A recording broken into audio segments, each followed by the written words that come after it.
Hi, and welcome to the F Word. I'm your host and racing driver, Daniela Sutton, and I'm exploring the world of extremely fast females. This podcast, I'm delighted to introduce to you Kelly Bird, who is a racing driver and stunt professional.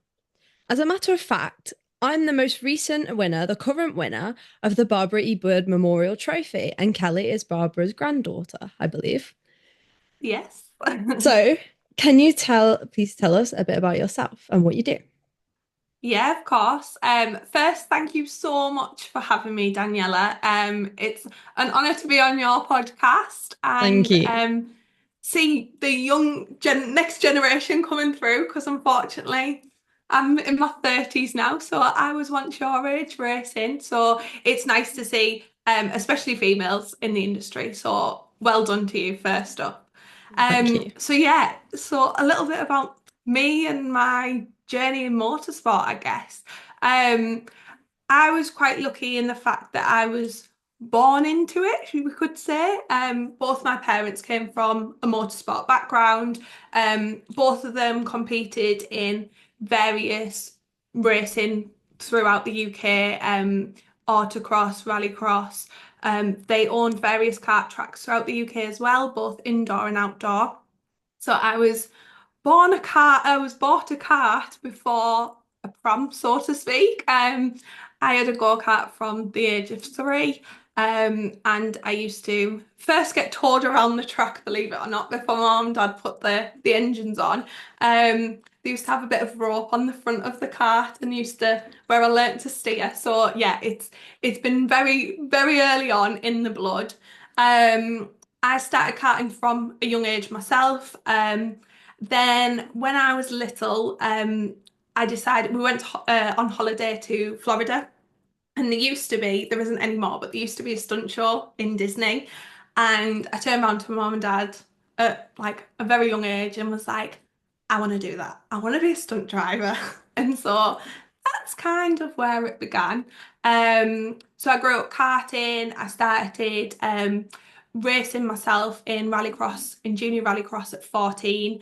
And then I went into stunt driving at the age of 16, competing in auto tests as well to help me progress with my skills.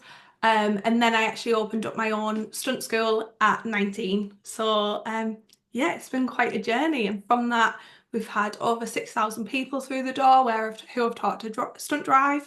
Um, I've been on TV, films, adverts, all sort driving. So most of the time you don't see my face anymore. Most of the time I'm behind the camera or behind someone else. But yeah, that's a bit of a snap tour to begin with of my journey into the industry. Well, that's a fantastic journey.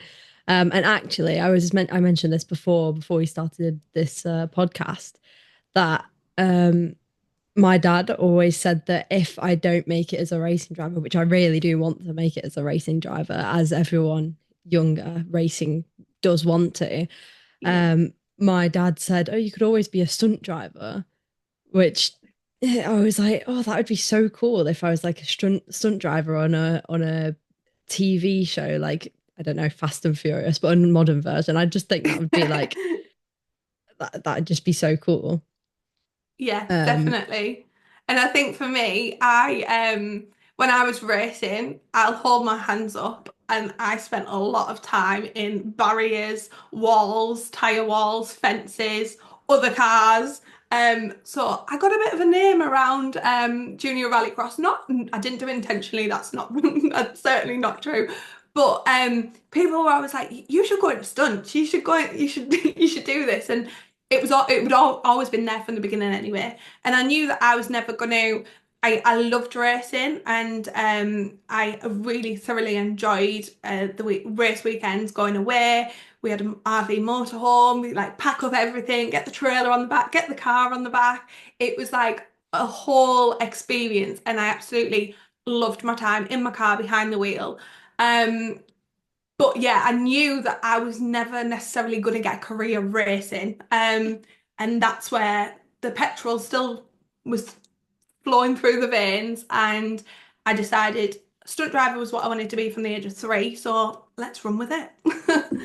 That's fantastic. At such a young age as well. I suppose we like pick up things from when we're younger, and some of us just run with it. My dad Yeah, used to watch exactly. like all the old films with me, so Rush and um, Top Gun and everything from when I was younger, and I kind of got a sense of speed from a young age, Yeah, um, and now it's in my blood. So I can't exactly. complain at all. I Petrol through the mentioned, veins. yeah. I mentioned earlier about Barbara, who's your grandmother, Yes. and I believe that she was a massive supporter of your racing. Yes. Unfortunately, I lost my granddad last year, who was very Oh, I'm enthusiastic sorry to about hear my that. racing as well. No, it's okay. It was a very sad time, but now I race in memory of him. And I remember how he cheered me on and how he'd always be watching in from home and everything. And I suppose I race in memory. I think I said that. I race in memory of him, basically. Yeah, And I'm probably assume that's the same for you, which is why you created the definitely. memorial shield, which I'm proud current holder of that shield. Yeah, definitely. I think when I started racing, I'd only been racing maybe a year or two before she passed away. But she was a big supporter of my racing. Obviously, she dealt with my dad racing from like his I think he was in his early 20s when he started racing, maybe a little bit earlier. Don't quote me on that. And she was always very supportive of him, even though I think we've had this conversation before that the biggest stunt she's ever done is crashed into the back of a bus. So she wasn't that great behind the wheel, should we say? But no, she always supported all of her grandkids. But with me racing, I think that was a big one that I'd taken on from obviously my dad, which was nice. And then not long after she passed away, I actually was still competing in junior rallycross. It was literally like the weekend after. And I was racing at Blighton, and it still sticks to me. Bear in mind, we're going back like 15 plus years now.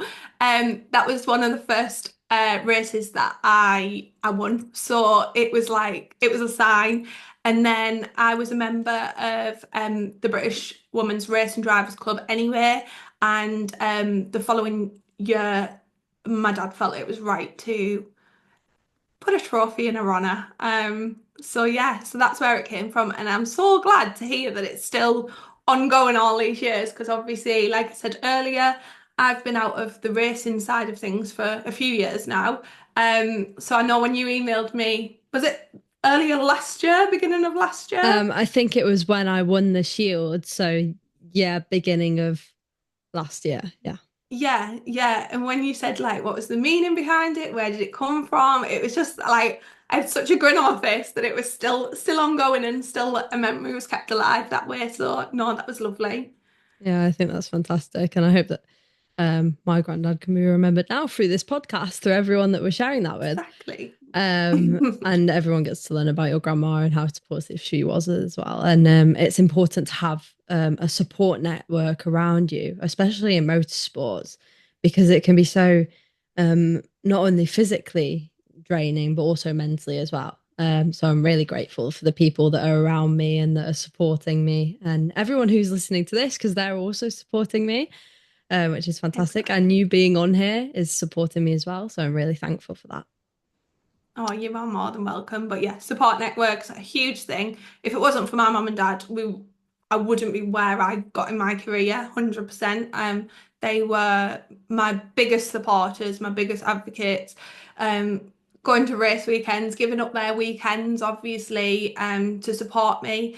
And then obviously, helping my career choice because when I left school, I did my A levels as you do. Obviously, needed that backup plan just in case the stunt driving wasn't going to go to plan. And I did my A levels, but through that time, I was training really hard to get a career in stunt driving. So it's fair to say that my A levels did suffer slightly a bit more than they probably should have, which I hate to admit, but it was the truth. And I applied for university thinking I wouldn't get in because let's face it, I'd not put the effort in that I should have. Um, and I'd set up this plan to open my own stunt school, and that was the route I was going in. And then I actually got my A-level results, and I'd got into the university of my first choice doing the course that I had applied for, which was actually criminology and forensic science, so very different. So I literally had 2 weeks to make a decision whether I was going to stick to the original plan of stunt driving, opening a business at the age of 18, and going down that route, or whether I was going to jack all that in and go down the academic route of going to uni. Now, I'm fairly sure you can know which one I picked out of them two.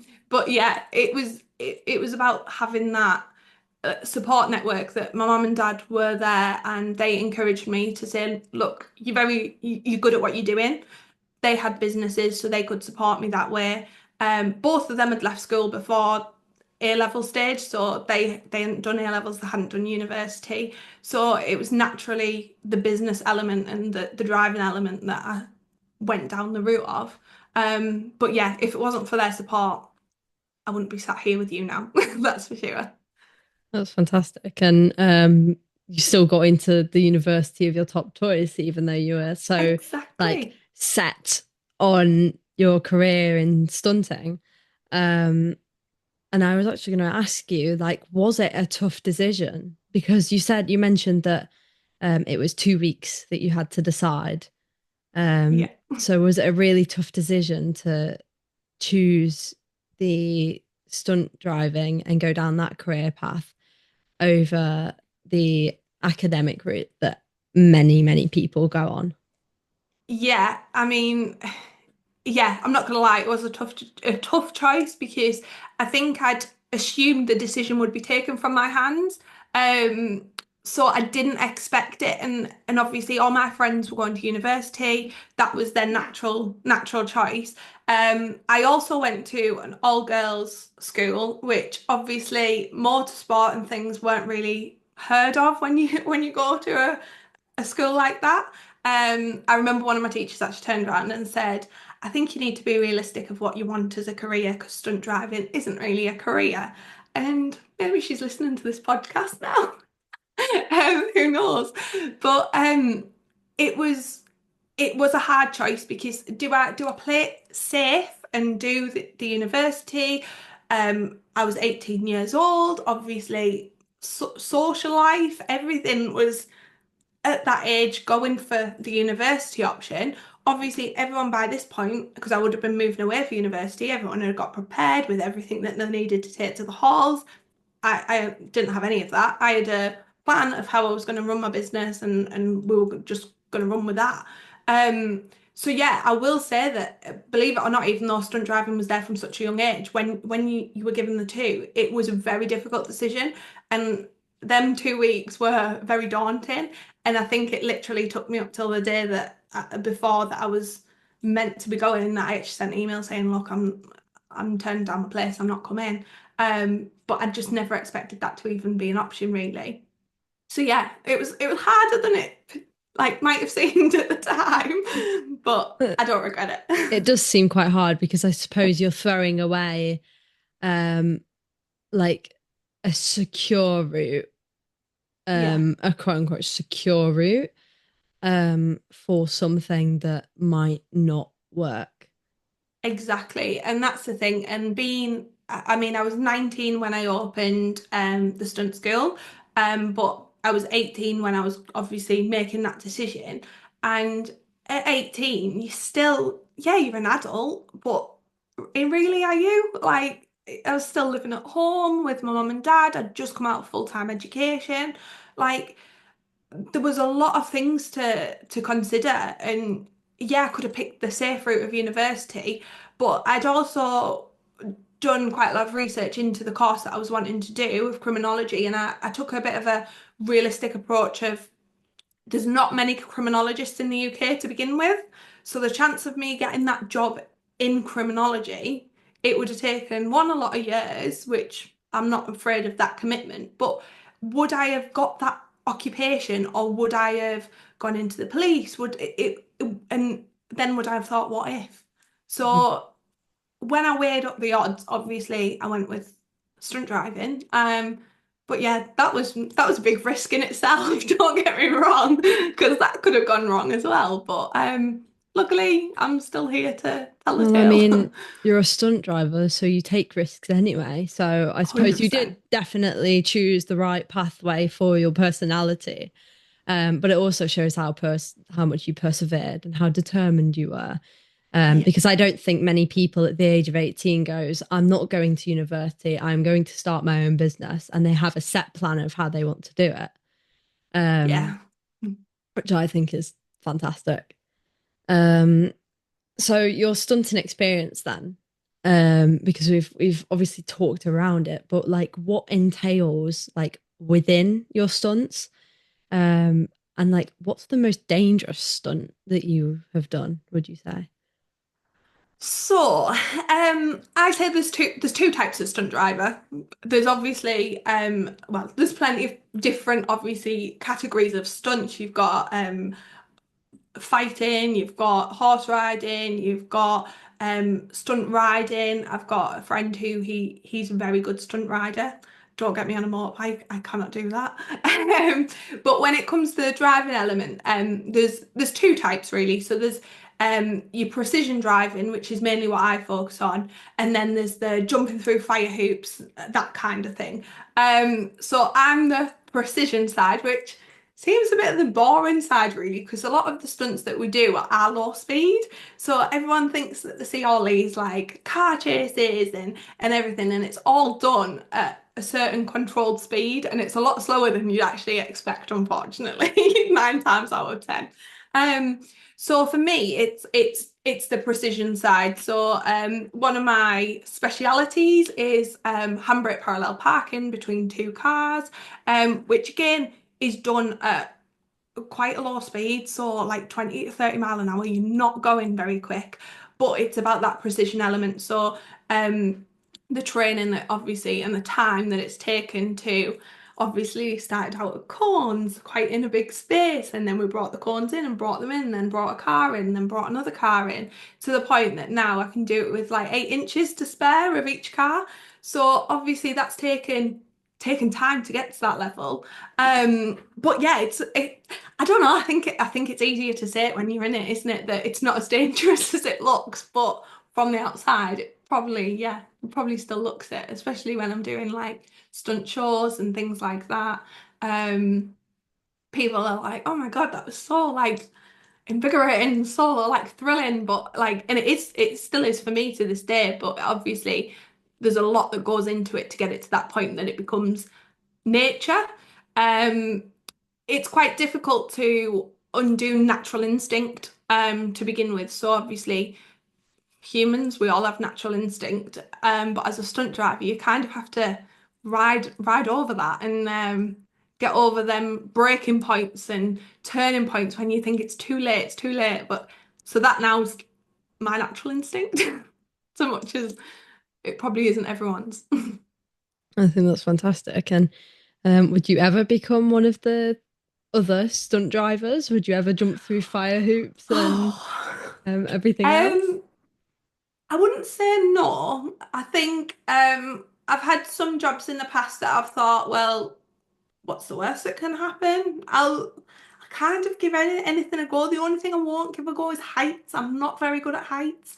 Um, but yeah, I've had a few inquiries for more um, adventurous jobs, which I'm a bit like I can't really say because obviously of confidentiality. Um, but there is certain jobs out there that I've thought, oh, this is a bit spicy, but obviously, if and when them jobs come off, we'll give it a go. What's the worst that can happen? Them instincts are there, so we can try Well, it. sounds cool, whatever it is to me. Um, We'll do a lot of practice before we actually carry it out with the client, obviously. oh yeah, of course. And speaking about practice, I practice on racetracks. Yeah, Um, before the race days on like the Thursday or the Friday, and then race on the Saturday, Sunday usually. yeah, And then we have different test days if like optional, whatever. um, that you can do just to better your knowledge and get better as a driver and get more seat time. As you know, seat time equals speed in most Yeah. cases. Um, so how do you actually, train for a stunt? Is it just repeating something in controlled conditions, like again and again and again until it's perfect? Yeah, basically. Like I said, with the likes of parallel parking is probably the prime example to give is when I first obviously started, it starts out with learning how to handbrake turn. I'm going right back here to the very beginning. You perfect the handbrake turns, then you use a cone to obviously try and get as close to that cone as possible to maneuver. Then it was introducing like a parking space with four cones to try and get into that. And then it's obviously just one by one bringing the cars in and bringing them closer and closer and closer. Same with the likes of donuts. At first, you just have a bit of free for all, big, large space, and then you get more and more precise. To the point that, like, now I can, well, I've been able to do it for quite a few years now, but I did a stunt show a few years ago and my boyfriend at the time, now husband, I'll now say, just Congratulations. we it did work out after this stunt, so that's good. We did a stunt where he was just walking along and I just came in out of nowhere and started donutting around him as he was walking. So he's walking around the arena and everyone's like, and we'd not been together that long at this point, and I was like, "Do you fancy you doing something?" I said, "I've never done it in one of my shows before, but let's try it." And he was like, I don't know how I feel about this, Kelly. Um, and yeah, it worked. He's still living to tell the tale. Like I said, we've got married, so it can't have been that bad. But Well, yeah, it's just about confidence of being able to do it in a controlled area, like you said, and then implement it to make it more impressive, harder, and things like that, really. oh yeah, he must have trusted you so much that he trusted you to get married. So, I suppose Exactly. that's a win. Um, I guess that's one way to know if someone's compatible with you. Do donuts around them whilst they walk and see if they really Yeah. like you and really trust you. Well, you've Um, got to chuck him in the deep end to make sure yeah, he was right, didn't of we? course. Um, but as every racing driver does. Exactly. So, with everything, have you ever faced any like particular setbacks or experienced any um I don't know, hardships when during your career? Um, I think I can speak for all the females in motorsport on this front that we, even in this day and age, we still have battles.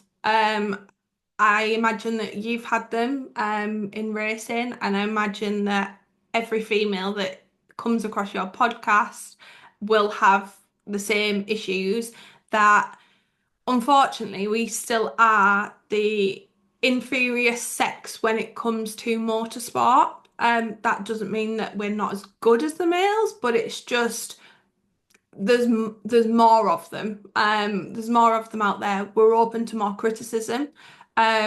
It's very much, I've had so many comments of that's good for a girl. Well, how about just that's good? Like, I'd love to see you do this kind of thing. Um, so yeah, I'd say that that's the biggest obstacle. And I think, like I said, I can speak for everyone that being female in the motorsport industry as a whole is difficult because you not only have to prove yourself, you have to prove yourself more because you can't just be on par. You've got to be better than the men to succeed. And it's sad that it is like that, but I've experienced it all my life. I've been brought up around a lot of men and a lot of boys in the motorsport industry, and you get used to it and you just put on a front and you deal with it. But we shouldn't have to. But it's one of those things that I'd say that's the biggest thing is that that's all right for a girl comment, but it doesn't bother me anymore. Well, I suppose I've not actually experienced that much. That's good. And I Of hope that's like because misogyny, is you're a that the bit, word? yeah, Um, yeah, but I think because I'm younger and because it's girls are becoming more and more like predominant in yeah. um sports, I came fourth in the Daniel Ricciardo series in 2023 now. In Well done. 2023, I came fourth in the championship out of over 30 drivers. Yeah, And I think there was only two or three girls on the grid. So I'm proving that we can still be as good as the boys. And um, it is possible that we can be up there. And I think some people exactly. don't see it like that. They don't see, because it is so male dominated, they don't see that we can be just as good. But it's not like football where they have a clear physical advantage, um, or rugby Exactly. or anything else. Like, yeah, they will have that initial physical advantage, but I think that we can work like harder to be just as strong, if not stronger. Um, 100%. 100%. And I think, and I'm so glad that you haven't experienced that. And I really hope that's because that generations are becoming more equal now. Like I'm going back to like early or mid 2000s when I was racing. So it I was one. There was a few girls on the grid, don't get me wrong, but there was very, very few. Um, and hopefully more's going to come in, and we can one day be equal. And it is good that we've got the likes of the British Women Racing Drivers Club and other female-led clubs just to show a bit of support for the female motorsport community, really. But hopefully one day there won't need to be these clubs. Hopefully one day everyone's just seen as an equal, which will be brilliant. yeah, of course. And I do have to mention, go back to your stunting. Um, and like, obviously, I see the female stuff is like really like not heartfelt, but like, um, I'm not quite sure of the word, but obviously, it's important to all females in motorsport. We all experience probably discrimination in whichever form, but from what I've experienced, I see that when I have a helmet on, the boys see me just the same as them. They treat me just the same as them, as they treat other boys, because I have a helmet on. And because then you're a racing driver, you're not labeled girl or boy, you're just something in a machine behind a wheel, that we're all trying to overtake and win at the end of the day. Um, Exactly. And that's 100%, but 100% right. Like I I'm glad do, that you yeah, I do have to ask. So you met Chris Rea, is that how you say his name? yeah. Um, because you did the Driving Home for Christmas mini advert. Um, and my stepmom actually saw him live in Manchester with her dad. And this was a question that she wanted me to ask you. So, how was it meeting him? Was he a nice person? Do you know what? He was lovely. So, he's obviously getting on in age now, is old Chris. Um, and we were filming down in London, and he was aware that he had a female stunt double who was actually doubling his wife. That was my role. Obviously, his wife's a little bit older than me, but a bit of hair and makeup goes a long way. Um, and they'd said to me, "Oh, will you go into his van and meet him? And obviously, you're going to be spending a bit of time in the car together." And I don't know if you or your mum know this, but Chris Rea is actually from Middlesbrough, which is where I'm from. Mhm. So as soon as I started speaking, he was like, "You winding me up," and I was like, "What do you mean?" And he was like, "You're from the northeast," and I was like, "Oh yeah," and he was like, whereabouts? So he said, "That sounds like a Middlesbrough accent," and I was like, "Yes, it is," and he was like, "No, you are winding me up. Like you haven't come all the way to London to get a stunt double from Middlesbrough, where I'm from." And we got talking, and he was like, "Where in Middlesbrough are you actually from?" So I told him, like, I live in a little village. So I said, "Oh, it's this little village." And he was like, he just, his jaw dropped, and he was like, "That's where I used to live." And I was like, "Stop, this is getting creepy." And then he was asking me if we've got two local pubs. He was like, "Are them two pubs still there?" Like he was naming them. And I was like, "Yep, they're still there." And he was like, "What are they like?" And so he was honestly the nicest person. And to be honest, that was probably, believe it or not, even though it wasn't quick stunt driving. It was just doing the mini advert. Um, it was one of my favorite jobs, believe it or not, because I love Christmas. Chris was from Teesside, and I was in a mini, which was what I used to race. I used to do rallycross in minis, and for my stunt school, we used minis and BMW Z3s. So I always had an attachment to mini as well. So when I got offered that job, I was like, hell yeah, like I want this job. And so it was just a bit of a surreal experience, really, because I think that's one of the questions people like often ask now is, "You're the girl who drove Chris Rea home for Christmas," and I'm like, "Yep." But no, he was brilliant. He was such a nice guy, and if I ever get the honor of working with him again, I'd snap it up. I really would. That was fantastic. And I suppose we gained many stories and great stories along the way. Like I was chased down a straight at Snetterton, around the few corners at Snetterton by an Apache gunship helicopter, which is a military aircraft. Um, whilst I was testing in GB4 back in November of 2023, somewhere around November, December 2023. Um, so we're getting crazy stories and it's fun. And I hope that I can continue my career, and I'll certainly be supporting your career along the way too. And Thank you. um, I think that's probably it. I think we have to call it there because I believe we're running out of time as well.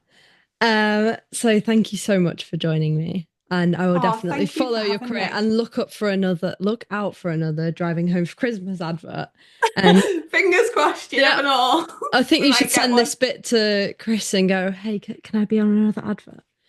Yeah, unfortunately, I didn't get his number. I wish I Oh, had. But I'm yeah, sure no. I'm sure you can find it if you just like message someone somewhere. Someone will know Chris. Yeah, someone will have it. Someone. I You might mean, see Teesside's this. not that big. Yeah. So, obviously, thank you so much for joining me. I really appreciate it. And this is the F word. Thank you for tuning in. See you all next time. Please share, subscribe to the show, and download as we explore the world of extremely fast females. Thank you for having me, Daniela. I really appreciate it, and good luck with your racing career too. And I will be following it. Thank you.